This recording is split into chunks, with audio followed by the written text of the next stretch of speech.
शायद याद हो आपकी मीटिंग में। मतलब I am not a basically topper, but मुझे इतना कुछ सर से सीखने को मिला। 11th 12th मतलब 11th 12th मैं कॉमर्स किया तो सिर्फ और सिर्फ मुझे सर का सपोर्ट मिला। सीरियसली मेरे स्कूल से मुझे कोई सपोर्ट नहीं था। मैं इतने मतलब मैं टाउन में रहता था और मुझे सिर्फ और सिर्फ यूट्यूब पे सिर्फ आपका सपोर्ट था। सीरियसली सर, इसलिए सर के लिए मुझे कुछ कहना है। सर मेरी फेयरवेल है, मतलब एक्चुअली मैं 12th के बाद अब इवेंट मैनेजमेंट का कोर्स करूंगा और इससे मतलब स्टडी से रिलेटेड मेरा बैकग्राउंड नहीं रहेगा। सर मैं एक बहुत एवरेज स्टूडेंट था, अब एवरेज से मेरे 84% आई है 12th में, वो सिर्फ और सिर्फ आपकी वजह से आई है sir. Thank you so much sir. और सर मुझे भूलने का कभी दिल में ख्याल भी मत लाना। सर मुझे भूलने का कभी दिल में ख्याल भी मत लाना, क्योंकि आपसे जुदा होकर बहुत मुश्किल है मेरा जी पाना।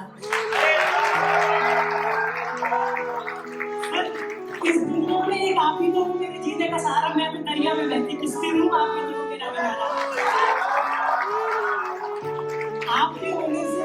आपके होने से मेरा होना है, आप जिंदगी हो मेरी, आपको कभी नहीं खोना है। आपकी प्यारी सी बातों की आदत सी हो गई थी मुझे, आपकी प्यारी सी बातों की आदत सी हो गई थी मुझे। आप जब से आए थे जिंदगी न जाने कब खो गए थे। एक अलग सी खुशी होती है दिल में मेरे, जब भी सर मेरे पास होते हो। समझ नहीं आता कैसे इतना खास हो सकते हो।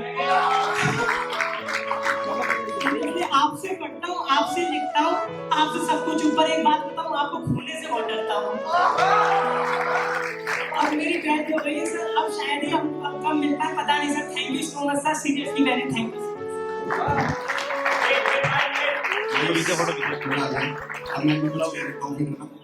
आपने इतना कुछ कह दिया, मैं थोड़ा बहुत तो कह ही सकता हूँ, राइट? तो कुछ बातें याद रखना, कुछ यादें याद रखना, कुछ बातें याद रखना, कुछ यादें याद रखना। जिंदगी में हम तुम जिंदगी भर तो साथ नहीं रहेंगे, पर इस जिंदगी में हम लोग कुछ पल के लिए साथ थे, बात जिंदगी भर याद रखना।